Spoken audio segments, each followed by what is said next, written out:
What an odd movie Let Him Go is. Based on a novel by Larry Watson, it's a throwback slow burn thriller in and over the top scenery, chewing buffet, sometimes in the same scene. The back and forth tone prevents it from being the serious examination of human behavior and misbehavior it believes itself to be.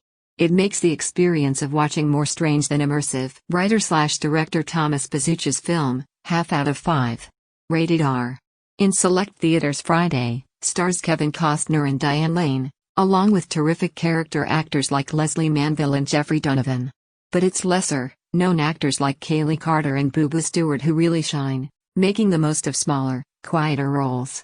Let Him Go, Diane Lane goes in blazing with formidable role in new thriller holiday movie preview. 10 must-see new movies to stream while stuck at home. From Mank to Soul. Costner and Lane play George and Margaret Blackledge, living on a Montana ranch in 1963, though in spirit it seems more like 1953.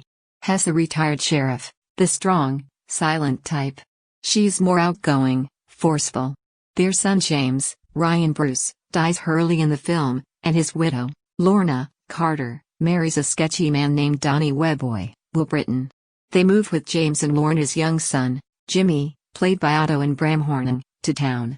One day Margaret, watching from a distance, sees Donnie hit both her grandson and Lorna. Before she and George can do anything, Donnie steals away with his wife and stepson in the middle of the night, lighting out for North Dakota where his close-knit, dangerous family lives. It's too much for Margaret, who decides she will bring Jimmy home. George, laconic as ever, doesn't think it's a good idea, but he goes along with the plan, such as it is. Along the way, they meet Peter Dragswolf, Stewart, a young Native American man whose sweet nature and expert knowledge of the land will prove valuable. Predictable as all get out, but Stewart is such a calming and welcoming presence, you are happy to see more of him. The Weboy family is one of those bands of gothic creeps who are just a little too close for comfort, and lash out when they feel slighted or threatened, which is pretty much whenever they are awake. Bill Donovan, Donnie's uncle, is the first Weboy family member George and Margaret meet in North Dakota, and he seems like a reasonably regular fellow, almost. He insists that they have dinner at the Webo compound, which is even farther out in the middle of nowhere. What could go wrong?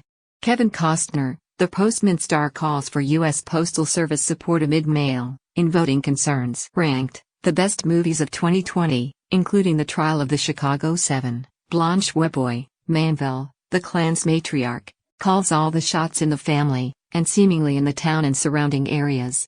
She's not going to give up Jimmy easily. Manville's performance is as subtle as a piano dropping on your head. She's a terrific actor, and this was probably a fun role. She's certainly playing it for all it's worth. But at times she's almost comical. It's an intriguing film, you certainly root for George and Margaret. But most of the characters are archetypes. They're just a notch or two too much.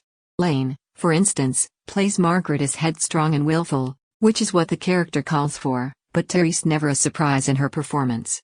Bezucha telegraphs the emotions. Costner, for his part, mostly stands there looking kind of forlorn. You certainly can't call it overacting. For all that, Guy Godfrey's cinematography is gorgeous. The film was actually shot in Alberta, Canada, the vast expanses emphasizing the leave us alone attitude of the people who inhabit it. Carter's performance is right in line with that. Her Lorna never got along with Margaret. She suffers silently, so when she finally stands up to Margaret, it means something. Let Him Go is a good thriller, but it would have benefited from more moments like that.